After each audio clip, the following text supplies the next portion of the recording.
I don't know about you, but we're living in such a time where every shift, every global event echoes the urgency of the time we're living in. This Monday, April 21st, Pope Francis passed away unexpectedly. And in the wake of his passing, we as believers should be asking questions such as, what does this mean for us spiritually? What are the prophetic implications to this? How should we as the body of Christ respond? Now, we know that we are not part of the Catholic Church, but this should still matter to us because the Catholic Church has an influence on global spirituality. And the shift and internal turmoil within the Catholic Church has ripple effects to us in the body of Christ. So today I wanted to unpack the background, the historical prophecies and biblical perspectives on this moment, and show how this might be signaling something bigger to us as believers. So if you haven't heard, Pope Francis passed away on Easter Monday, April 21st. It was a little bit unexpected. He had been suffering from some health conditions for a while, but he appeared healthy just days before his death. They will be having his funeral on Saturday, April 26th at 10 a.m. in St. Peter's Square in Vatican City, and it's reported to have about 200,000 attendees, including President Donald Trump and Ukrainian President Vladimir Zelensky. So now with this Pope seat vacant, I was really interested to see how a new Pope is chosen.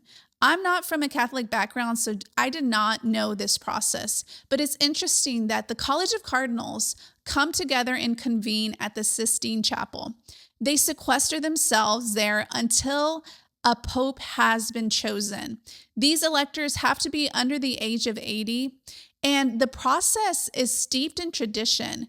After each vote, the ballots are burned. They have to have a 2/3 majority vote for successful election. And they let us know after each vote by smoke. So black smoke means that further deliberations need to take place, and white smoke will signal the successful election of a new pope. So it'll be really interesting to see this play out within the next few weeks. Make no mistake, this outcome will shape the future direction of the Catholic Church. And we as believers should ask, what will be the implications of this as believers and the church at large?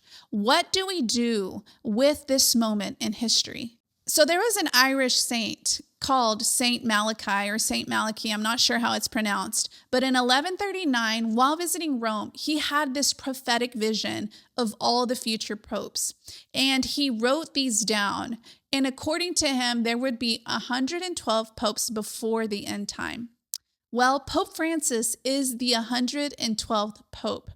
The question people are asking is this the last pope in the end times? Now, there's a few interpretations on these prophecies. Some believe that Pope Francis is the last pope, while others believe that there will be one more after the 112th pope, and his name will be Peter the Roman. Now, whether it's the last pope or there's one more pope coming, it implies that this is the beginning of the end times. Now, we as believers should be asking, could we be witnessing the fulfillment of these prophecies? We know from other end times topics that we've talked about that there's so many events taking place, coming together, converging to point towards the end times. Is this another one of those moments? Others believe that Nostradamus in his prophecies predicted the death of an elderly pope. Many are attributing this to Pope Francis. Is this another signpost that points that we are closer to the end? Even prophetic voices in our time are signaling this as a major event, and that the death of these public religious figures is really going to cause a global shift in religious dynamics. This is a turning point for the church, for us to rise up with boldness and clarity. There's this growing sense in this season that God is doing something that we need to prepare for. So what does this mean for the global church, specifically for you and for me? With the death of Pope Francis, this is the moment for us to reflect and take action. There are wide concerns that the choosing of this new pope will cause divisions within the Catholic Church. Whether a more liberal pope is chosen or a more conservative one, the warning signs are there that there will be a dynamic shift in the Catholic Church. Why does this matter to you as a believer, as a Christian, maybe not Catholic? Because this isn't about the death of a religious figure. This is about the state of the church. This is the time for you to reflect on your own walk and ask yourself, am I being led by the Spirit of God? Have I watered down the gospel to words and concepts devoid of the Spirit, or am I walking in the power that God has granted to me through His Spirit? This is a time for us to really look at ourselves. Jesus promised that signs and wonders would follow those that believe. Are we walking in the Spirit of God to the degree that people see the manifested presence of the Lord wherever we go? This moment in time is the moment for you to ask yourself and reflect on your own walk with the Lord.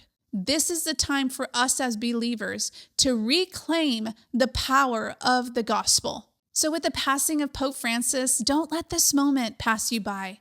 Let this be the catalyst. Let this be the turning point of your personal revival and spiritual awakening.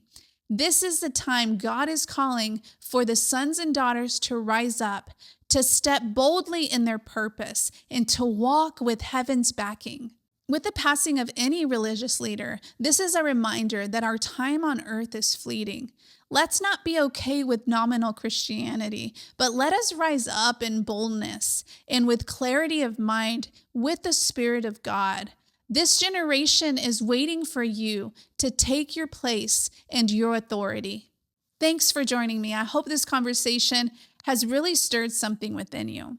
Let's not just talk about the end times, but let's walk with urgency and expectancy of the times that we're living in. Keep your eyes open. And until next time, walk bold in your faith.